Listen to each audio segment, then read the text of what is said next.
People के वृक्ष के शाखा पर बैठकर एक सियारिन ने राजा की सारी बातें सुनकर वह भी सियारिन ने जीवित पुत्रिका का व्रत किया था।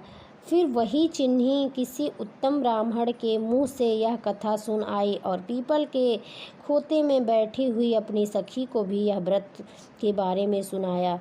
सियारिन ने आधी कथा सुनी थी कि भूखे भूख लग गई और वह उसी समय शव से भरे हुए शमशान में पहुंची।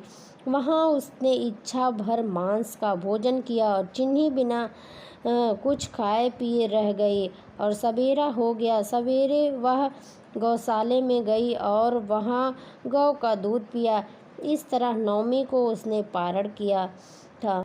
कुछ दिनों बाद वे दोनों मर गई और अयोध्या में किसी धनी व्यापारी के घर में जन्मी। संयोग से उन दोनों का जन्म एक ही घर में हुआ, जिसमें सियारिन ज्येष्ठ हुई और चिन्ही छोटी हुई थी।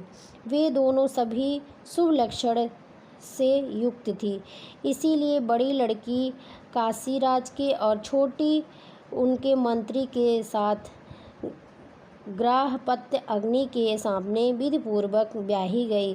पूर्व जन्म के कर्मकाल से वह मृगनयनी रानी हुई।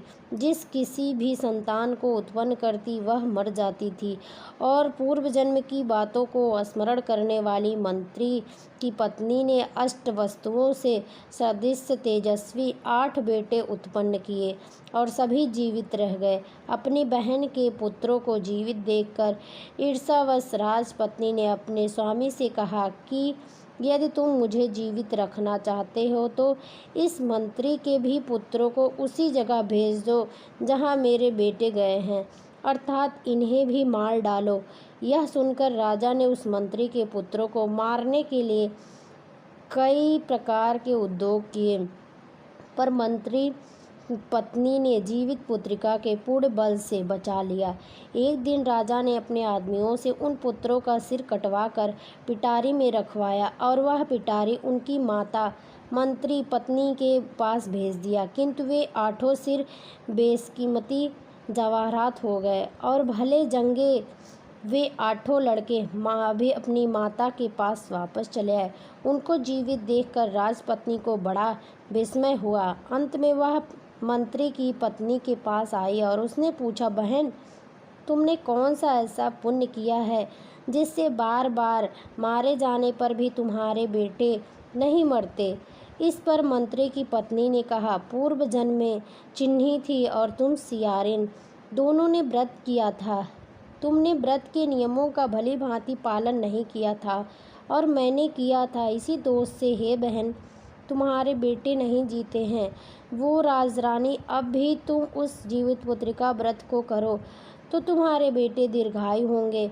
मैं तुमसे सच सच कह रही हूँ। उसके कथानुसार रानी ने व्रत किया, तभी से उसके कई बेटे सुंदर और दीर्घायु होकर बड़े बड़े राजा हुए। सूत जी कहते हैं, सब प्रकार का आनंद लेने वाला मैंने यह दिव्य व्रत बतलाया। स्त्रियां चिरंजीव संतान चाहती हो तो विधि पूर्वक यह व्रत करें और व्रत का भली भांति से पालन करें। दोस्तों, ये हमारा जीवित पुत्रिका व्रत की कहानी आप लोग को कैसी लगी कमेंट बॉक्स में ज़रूर बताइएगा। अगर चैनल पे नए हैं तो प्लीज़ चैनल को लाइक करें, शेयर करें, सब्सक्राइब करें, बेल आइकन करना बिल्कुल भी ना भूलें।